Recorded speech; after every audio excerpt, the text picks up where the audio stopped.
പെരുമ്പാവൂരിലെ മോഷണ പരമ്പരയിൽ അല്പം ആശ്വാസം. തുടർച്ചയായി മോഷണങ്ങൾ നടത്തിയിരുന്ന പ്രതികളെ പ്രത്യേക സംഘം അറസ്റ്റ് ചെയ്തു. പോലീസിനും നാട്ടുകാർക്കും ഒരുപോലെ തലവേദന ഉണ്ടാക്കിയിരുന്ന പ്രതികളെ ശാസ്ത്രീയ അന്വേഷണത്തിലൂടെയാണ് പോലീസ് പൊക്കിയത്.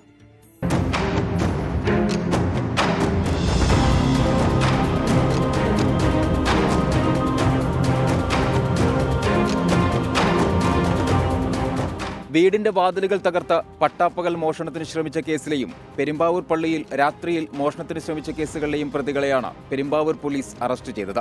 അസം സ്വദേശികളായ അഫ്സലുർ റഹ്മാൻ, ആഷിഖ് ഇസ്ലാം എന്നിവരെയാണ് പെരുമ്പാവൂർ ASP ശക്തി സിംഗ് ആര്യയുടെ നേതൃത്വത്തിലുള്ള പ്രത്യേക സംഘം പിടികൂടിയത്. കഴിഞ്ഞ 16-ന് വെളുപ്പിന് പെരുമ്പാവൂർ ബദേൽ സുലോക്ക പള്ളിയിൽ 2 പേരും ചേർന്ന് മോഷണം നടത്തുകയായിരുന്നു. 18-ന് ഉച്ചയ്ക്ക് അഫ്സലുർ റഹ്മാൻ കടുവാൾ തങ്കമാളയ്ക്ക് സമീപത്തുള്ള വീടിന്റെ പിൻവാതിൽ പൊളിച്ച് അകത്ത് കയറി മോഷ്ടിക്കുന്നതിനിടയിൽ വീടിനകത്ത് വീട്ടമ്മയെ കണ്ട് ഓടി രക്ഷപ്പെട്ടു. തുടർന്ന് പ്രത്യേക അന്വേഷണ സംഘം നടത്തിയ ശാസ്ത്രീയ അന്വേഷണത്തിലാണ് പ്രതികളെ പെരുമ്പാവൂർ സ്വകാര്യ ബസ് സ്റ്റാൻഡ് പരിസരത്ത് നിന്നും പിടികൂടിയത്. ഇവർ മറ്റിടങ്ങളിൽ മോഷണം നടത്തിയിട്ടുണ്ടോ എന്ന് പോലീസ് പരിശോധിച്ചു വരുന്നു. പെരുമ്പാവൂരിലും പരിസരത്തും അടിക്കടി മോഷണം വർദ്ധിച്ച സാഹചര്യത്തിൽ സ്ഥിരം മോഷ്ടാക്കളായ 2 പേർ ജയിലിലായതിന്റെ ആശ്വാസത്തിലാണ് നാട്ടുകാർ.